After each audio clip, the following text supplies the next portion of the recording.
The deeper you go into Mendocino County's Anderson Valley, the thicker the forest gets, and the easier it is to hide from society. Hiding within the redwoods, there's a legend of a mysterious hermit. John Bartell here, making a little pit stop at Hendy Woods State Park.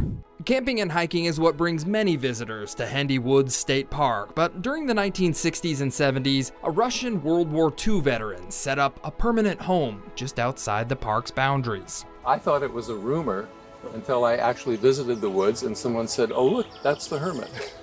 Many visitors knew him as the Hendy Woods Hermit, but park interpreter Steve Yahelka says his real name was Petro Salenko.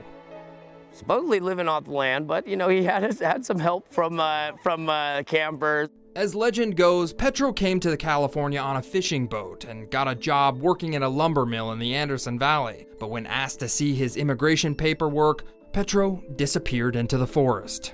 Much of what used to be here is fully decomposed now. You can see Petro's makeshift home if you take the Hermit Hut trail. Now a part of the park, it was once built on old logging land. To survive, Petro did a lot of foraging, but he also relied on the kindness of campers to give him food and cigarettes.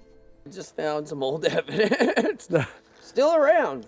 It's easy to see why Petro chose to live out here. If you take the Big Hendy Discovery Trail, you'll find yourself in the Hendy Grove under towering redwoods.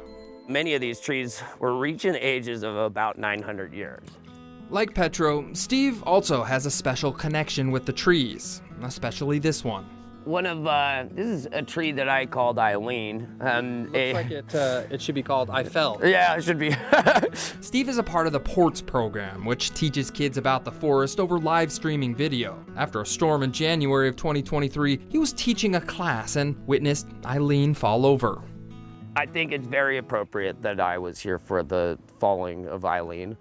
It wasn't an emotional experience.